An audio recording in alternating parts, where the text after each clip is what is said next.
السلام علیکم۔ آج ہم لوگ غزل کی تعریف پڑھیں گے۔ غزل عربی زبان کا لفظ ہے جس کے معنی عورتوں سے باتیں کرنا، عورتوں کے حسن و جمال کی تعریف کرنا ہے۔ غزل کے تمام مصرے ایک ہی وزن اور ایک ہی بحر کے ہوتے ہیں، جو بھی لائنز لکھتے ہیں وہ برابر برابر کے ہوتے ہیں۔ غزل کا پہلا شعر جس کے دونوں مصرے ہم قافیہ اور ہم ردیف ہو مطلع کہلاتا ہے، مطلع یعنی شروعات کا فرسٹ شعر۔ غزل کا آخری شعر جس میں شاعر اپنا تخلص استعمال کرتا ہے مقطع کہلاتا ہے، غزل کا لاسٹ شعر جس میں شاعر اپنا قلم لام لے کے آتا ہے اس کو ہم لوگ تخلص کہتے ہیں۔ غزل اردو شاعری کی ایک مشہور صنف ہے جس میں عشق، محبت، درد دل، جدائی، احساسات اور جذبات کا اظہار کیا جاتا ہے۔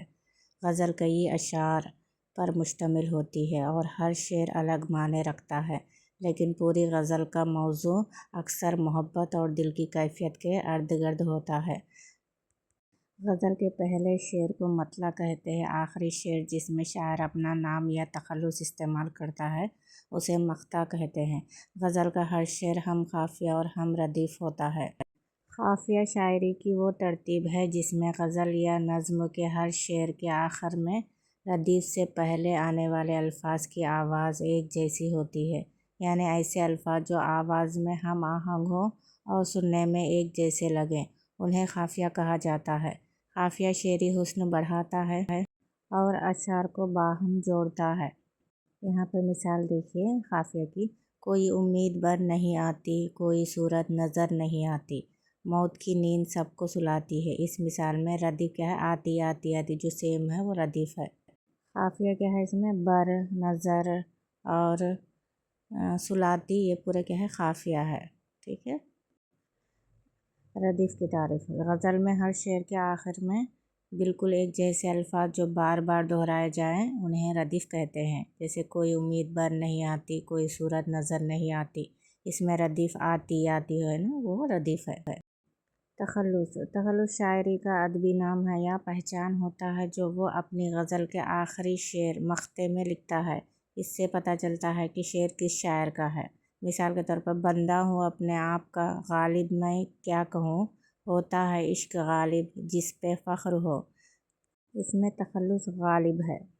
اب ہم لوگ غزل کے موضوعات کے بارے میں پڑھیں گے۔ عشقیہ غزل کیا ہے؟ یہ غزل عشق، محبت، محبوب کی تعریف، فراق اور وصال کے موضوع پر لکھی جاتی ہے۔ اس میں دل کی کیفیات اور جذبات کا اظہار ہوتا ہے، مثال کے طور پر: دل چیز کیا ہے آپ میری جان لیجئے۔